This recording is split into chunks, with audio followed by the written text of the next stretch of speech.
नमस्कार, मी गंगाधर कदम. आपला किनवट न्यूजमध्ये आपणा सर्वांचं हार्दिक स्वागत. आपण पाहत आहात किनवट परिसरातील बातमी. नमस्कार, आपण पाहत आहात आपला किनवट न्यूज. दिल्लीतील नीट परीक्षेतील कथित पेपर फुटीचा निषेध. किनवटमध्ये विद्यार्थी, बेरोजगार युवक आणि नागरिकांनी आंदोलन केलं. या आंदोलनाला ज्येष्ठ शास्त्रज्ञ सोनम वांगचुक यांच्या आंदोलनालाही पाठिंबा द्या. आंदोलकांनी नीट परीक्षा पूर्णपणे पारदर्शक पद्धतीने घेण्याची मागणी केली.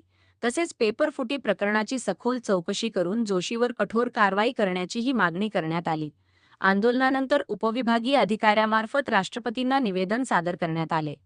विद्यार्थ्यांच्या भवितव्याशी संबंधित या प्रश्नावर तातडीने निर्णय घ्यावा, अशी मागणी आंदोलनकर्त्यांनी केली आहे.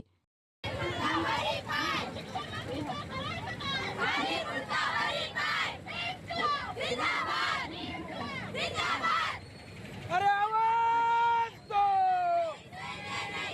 अरे आवाज दो!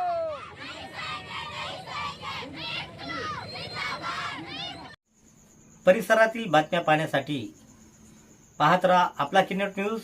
लाईक करा, शेअर करा, कमेंट करा आणि या चॅनलला सबस्क्राईब करा.